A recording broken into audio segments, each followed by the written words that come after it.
bienvenue à cet épisode d'À votre Shanti. Je suis Émilie Chevrefils pour vous inspirer dans votre mieux-être et votre santé. Cette semaine, j'avais envie qu'on explore un petit peu les ouvertures du cœur, les épaules. Question que vous puissiez sentir votre psoas et votre quadriceps qui sont des muscles du corps qu'on aime bien découvrir. On a toujours du plaisir à travailler nos psoas et nos quadriceps. Donc, on débute. Installez-vous pour être confortable. Si en indien, ça ne l'est pas, hein, on s'assoit avec les jambes ouvertes. L'idée, c'est que vous puissiez suivre. Le fait de surélever parfois les hanches, surtout quand on a les hanches ou les genoux sensibles, ça peut aider. Donc, moi, j'utilise les blocs, mais vous pouvez utiliser autre chose à la maison. Être un petit peu plus haut, ça aide. Puis moi, ça m'aide à garder la colonne droite aussi. Donc, ça sert pour les deux. On prend un petit moment d'abord pour fermer les yeux. Se concentrer sur le souffle, la respiration. L'air qui entre et qui ressort par le nez. La respiration qui est un grand voyage. Un voyage qui est continuel. Même quand on n'en a pas conscience, ce voyage-là nous accompagne et est teinté de tout ce qu'on fait, de tout ce qu'on dit et de tout ce qu'on pense aussi. C'est la beauté du yoga que de pouvoir nous accompagner, être un allié pour le corps physique, pour notre cœur et pour notre tête. On va ouvrir les bras de chaque côté. On inspire, on amène les mains ensemble au-dessus de la tête. À l'expiration, les mains jointes, on ramène jusqu'au cœur. Encore, inspire, on ouvre, on allonge les bras, on rayonne jusqu'au bout des doigts, on amène les mains ensemble. Expire. Anjali Mudra, quand les mains sont jointes, c'est la recherche d'équilibre, d'harmonie, qu'on ramène jusqu'à l'intérieur du cœur. Encore, inspire, on ouvre à toutes les possibilités devant soi. Expire, on ramène jusqu'à l'intérieur de soi.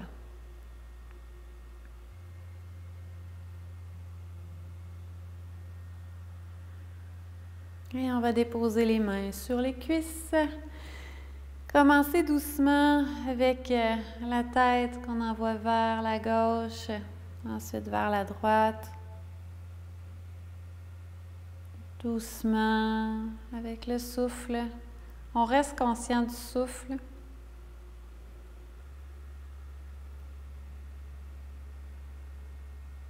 Et une dernière fois.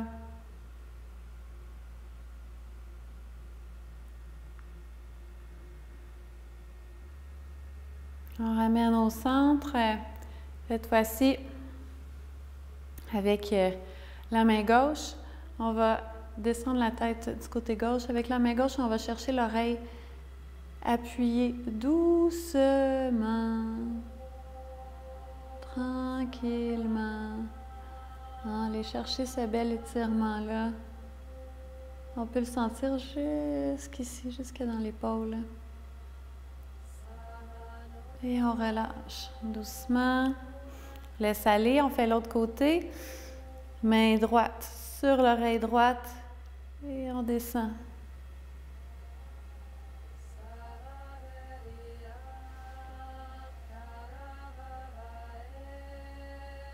Et main droite sur l'oreille gauche en passant. On est en contraire. Pour aller tirer. Ça fait du bien. Et on relâche. Et quelques petits demi-cercles. On part.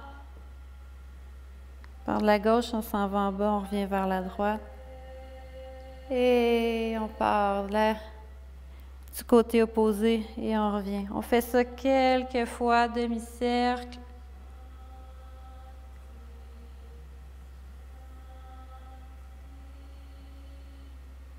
Tout en douceur.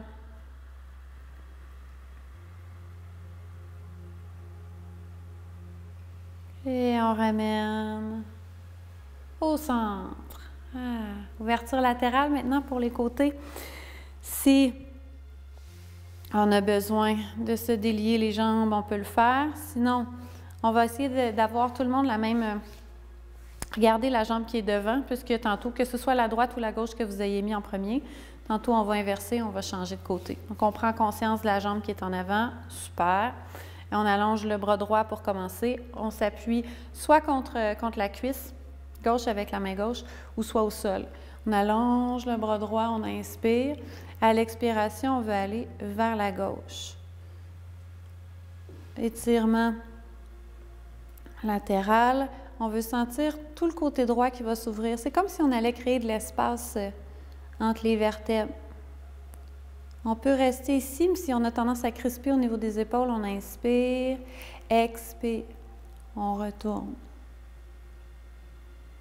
De s'aider avec le souffle, ça instaure notre rythme, on suit notre rythme intérieur. Il est déjà là, il est tout le temps là, mais des fois, on ne l'écoute pas. Là, on en prend conscience. Et on relâche. Et on dépose. Dépose main droite. Faire la même chose avec le bras gauche. On allonge. À l'expiration, on ouvre le côté gauche. Ouverture latérale. Inspire. Donc, allez-y à votre rythme avec votre propre respiration. Donc, on n'a pas la même durée au niveau du souffle. On n'essaye jamais de le changer. Ce qui veut dire que ça se peut des fois, le temps que je dise inspire, expire, que vous ayez le temps de respirer 5 fois, ça va. Arrêtez pas de respirer parce que j'ai oublié de le dire. Inspire. C'est toujours, je le dis tout le temps, je le répète toujours pour justement qu'à un moment donné, on se rappelle que la respiration est importante. On laisse aller. Et on veut allonger les jambes. On va mettre le bloc de côté pour le moment. Droite, gauche. Ça fait du bien d'ailleurs. Quand on s'installe pour une flexion avant, toujours faire un petit espace. En fait, on veut que les ischions, les os des fesses puissent se déposer au sol. Alors, on tasse notre petit extra. On a tous un petit extra qu'on fait juste mettre sur le côté. Comme ça, on s'installe. C'est plus facile d'avoir la colonne droite.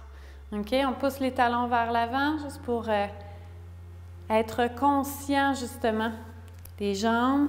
On ne veut pas laisser les pieds tomber vers l'extérieur ou vers l'intérieur. On peut s'appuyer sur le tapis. Si on a des blocs, on peut s'appuyer sur des blocs. Quand vous avez des sangles à la maison aussi, ça peut servir. Inspire, le cœur est vers l'avant, la colonne est droite. Expire, on descend. Encore une fois, quand on fait des flexions avant, d'une fois à l'autre, on va finir par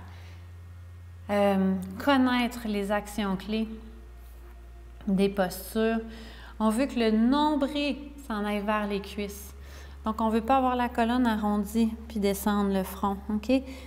La colonne, c'est pour ça qu'on dit le cœur est vers l'avant. La colonne est droite le plus possible. Je sais que pour plusieurs personnes, les flexions avant, de ramener les hanches vers l'avant, c'est ça ici qu'on peut faire pour s'aider. Ça tire en arrière, ça peut être inconfortable. À ce moment-là, qu'on soit très haut, puis qu'on ait l'impression qu'on ne peut pas descendre, c'est pas grave, on a le droit de décrisper les épaules et la tête à la toute fin. Fait que si ça fait que ça s'arrondit une petite affaire au niveau du haut de la colonne, c'est correct. On veut garder tout le temps la conscience au niveau du nombril et des hanches. OK? Important de se concentrer sur la respiration ici. Ça aide à patienter dans les flexions avant. Inspire, on peut remonter doucement. Expire, revenir avec le cœur vers l'avant. les pulsations du pranaflow prennent tout leur sens dans les postures où on a tendance à travailler plus des mâchoires ici en descendant. On relâche. On relâche le front, on relâche les joues, on relâche les gencives, les mâchoires. On devrait pouvoir sourire et même rire dans les postures. Et on remonte doucement. D'ailleurs, en yoga, on devrait toujours aller à 70, 75, 80% maximum. On va se rasseoir de nos capacités, de notre possibilité. Bon, là, on se rappelle-tu quelle jambe on avait en avant tantôt? C'est le temps de switcher, d'amener l'autre jambe. On peut se rasseoir sur un bloc si on veut ou rester un peu plus haut avec ce qu'on a à la maison, surtout si les hanches, les aines ou les genoux sont plus sensibles. D'accord?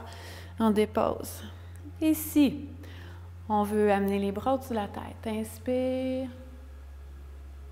Amène les mains ensemble. Expire. Là, je vais vous donner quelques possibilités. On commence par allonger. Inspire vers le ciel. Les mains ensemble. Expire vers l'arrière, comme si on voulait que les bras aillent s'installer derrière les épaules. Et on revient. Inspire. Expire vers l'arrière. Belle ouverture des épaules. On peut en faire encore 2 ici, si on veut essayer. En namasté inversé, on croise, on allonge. Inspire, expire vers l'arrière. C'est sûr que là, ça va être plus intense. Menton vers le sternum, ça va aider. Prends une petite pause. Inspire vers le haut. Colle les bras contre les oreilles. Expire vers l'arrière. Et on laisse aller doucement. En ramenant vers le bas, on va amener le bras droit au-dessus, bras gauche en dessous. Bras droit au-dessus. Dépose le coude droit et on dépose les mains sur les épaules. Premier krama, première étape.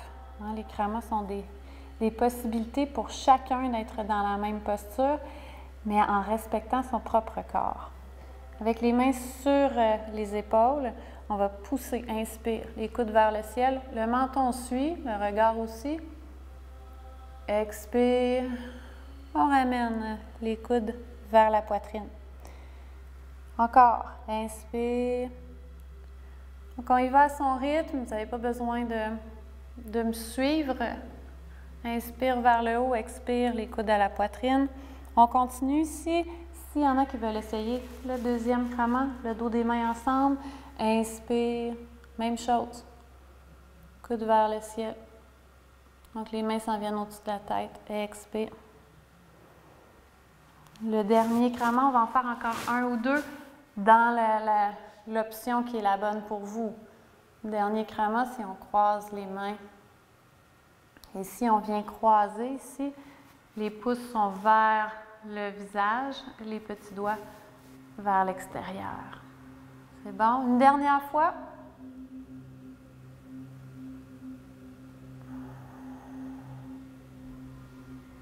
Et on laisse aller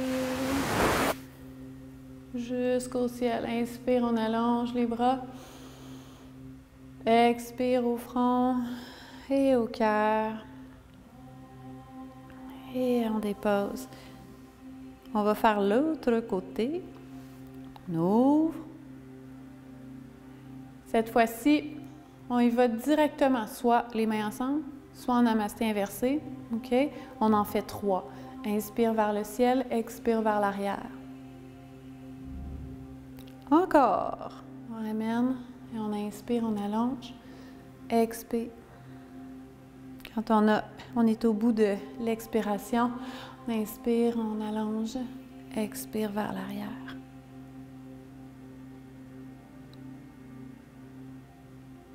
Et on ramène.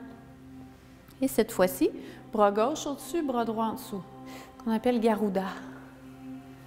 On dépose le coude gauche. Ensuite, on dépose les mains sur les épaules. Et on peut commencer ici. Si vous voulez aller directement vers un autre krama, on peut le faire. Inspire, les coudes vers le ciel dans les 3 possibilités. Expire, on ramène. Comme si on avait, inspire, petit manteau, tu sais, les poussières ou les petites poussières qui peuvent s'accumuler. Ou j'aime l'image des petits grains de neige sur le manteau.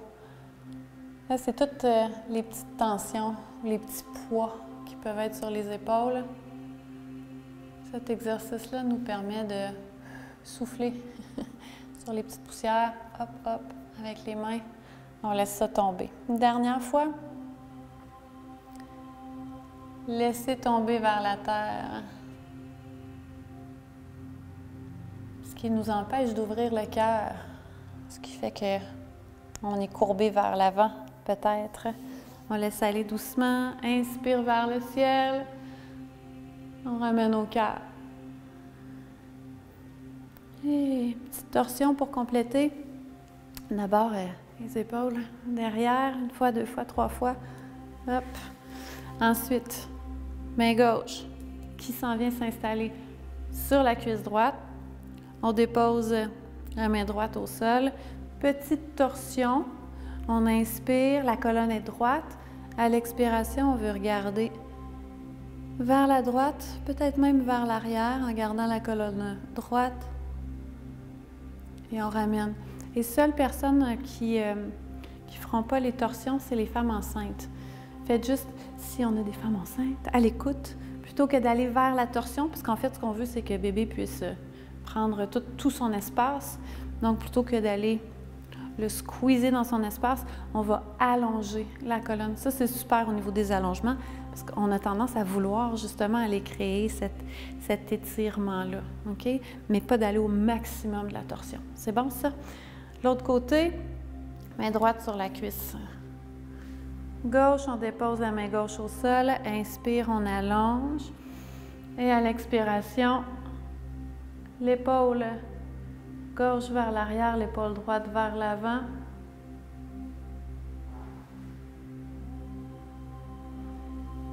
Et on ramène. Et super. Ensuite, ici, on va s'installer. Les mains sous les épaules. Les genoux en ligne avec les hanches, donc à 4 pattes. On commence avec une petite pulsation qui est le fun le matin aussi. C'est une autre belle pulsation de réveil qui peut être sympathique pour la colonne. On inspire, on pousse. En fait, on va inspirer, ramener vers l'intérieur. Ouais, on va aller avec l'expansion vers... On arrondit la colonne au maximum.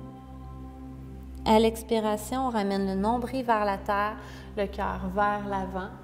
On veut arquer la colonne. On garde les bras bien tendus. Inspire, on enroule, on ramène vers l'intérieur. Donc, les 3 parties de la colonne qu'on veut solliciter ici, comme 3 parties distinctes. On expire, le cœur est en expansion, pousse le cœur vers l'avant.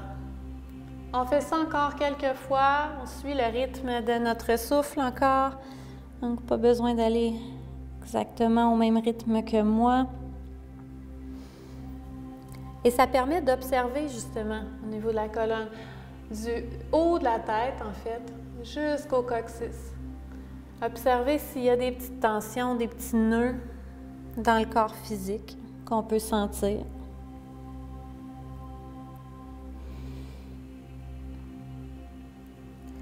Et de ne pas s'empêcher de bouger quand on a des petits caprices du corps, des petites limitations. Puis de ne pas aller contre le corps non plus. On veut apprivoiser les caprices ou les limites que le corps nous impose. Bien souvent parce qu'on a manqué d'écoute avant, on s'entend. Puis travailler avec le corps plutôt qu'à contre-courant. On va ramener la colonne neutre et on allonge la jambe droite dépose la plante du pied droit au sol, on garde les mains sous les épaules, on s'appuie contre les mains et on pousse avec le talon vers l'arrière, vers la terre. C'est un premier krama, une posture accessible pour pouvoir allonger l'arrière des jambes, l'ischio et le mollet, plus particulièrement le mollet ici. Encore 2 respirations.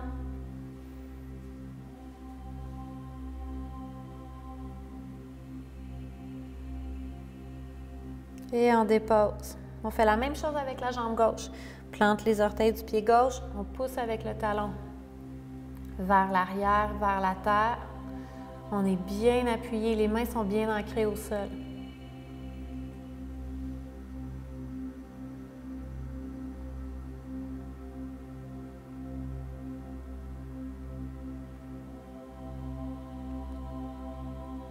Dernière respiration.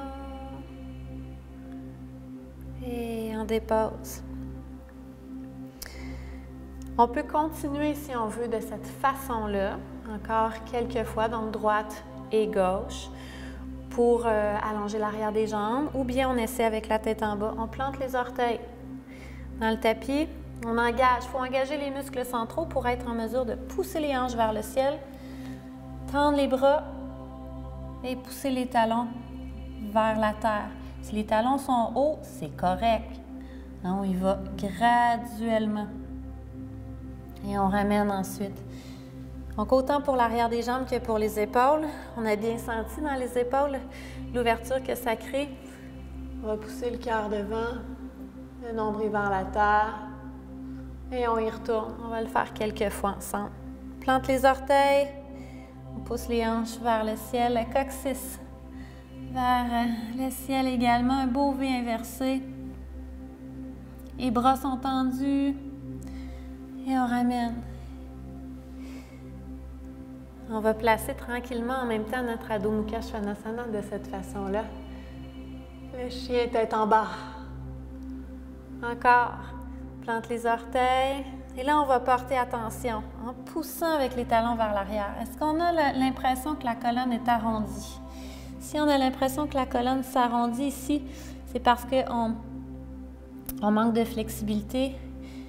Au niveau on va revenir sur les genoux, au niveau de l'ischio-jambier, au niveau de la ligne musculaire en arrière. Et donc, si c'est notre cas, ce qu'on va faire, on va plier légèrement les genoux. On y retourne une dernière fois que je puisse vous le démontrer. On plante les orteils et hop!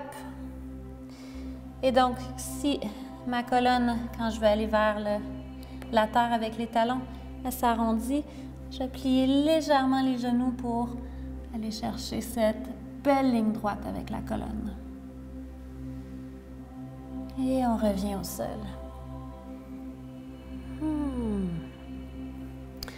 Et on se soulève, complète avec Ustrasana, une posture, un cambré arrière que tout le monde peut faire, même les femmes enceintes.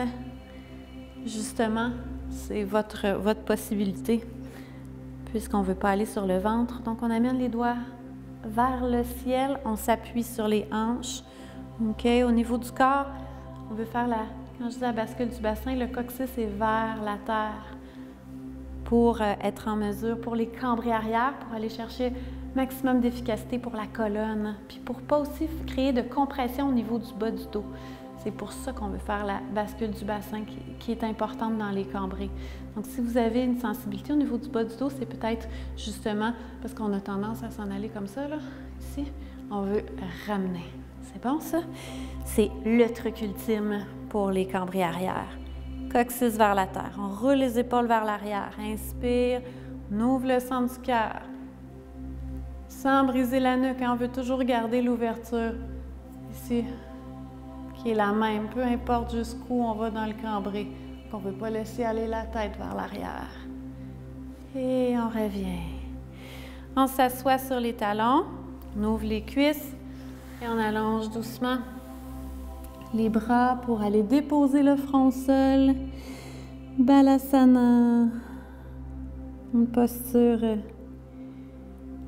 qui régénère, qui est permet de se tourner vers l'intérieur, de se déposer contre la terre.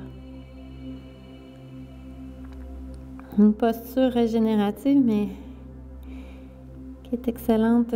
On est bien appuyé contre les organes internes, donc il y a beaucoup de bienfaits.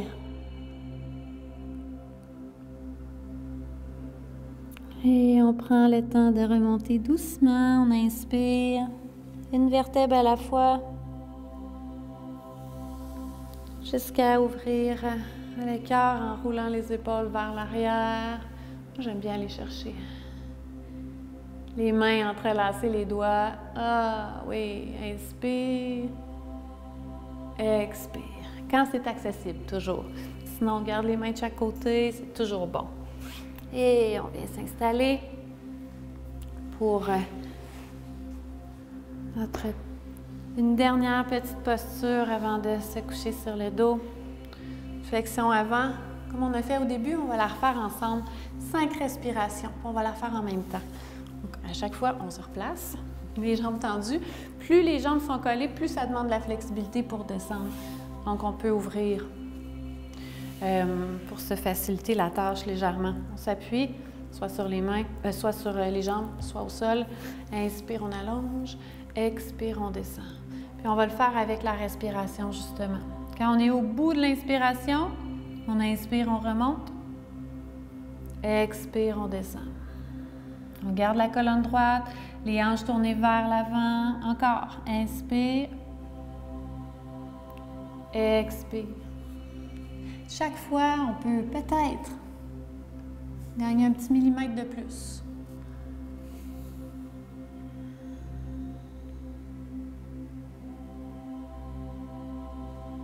Et on remonte.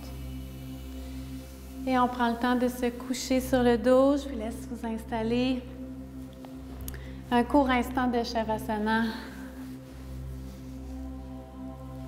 qui est important. On se couche sur le dos, on laisse les jambes tomber, les pieds vont tomber naturellement de chaque côté, les jambes s'allongent, les bras s'allongent aussi de chaque côté du corps. On peut tourner les paumes de main vers le ciel,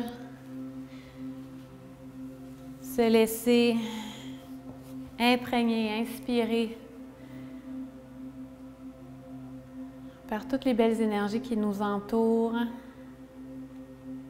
Laissez le souffle décontracter les muscles, décontracter le corps, alourdir le corps.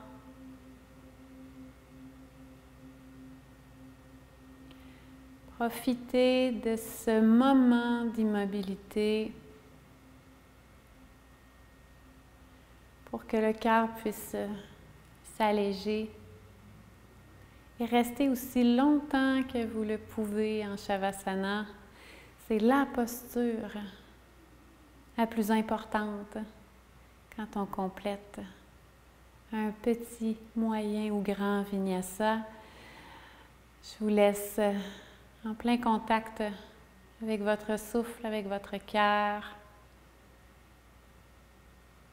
Et c'est Émilie Chevrefils qui vous dit à votre Shanti que la paix puisse s'installer à l'intérieur de vous. Namasté et à bientôt!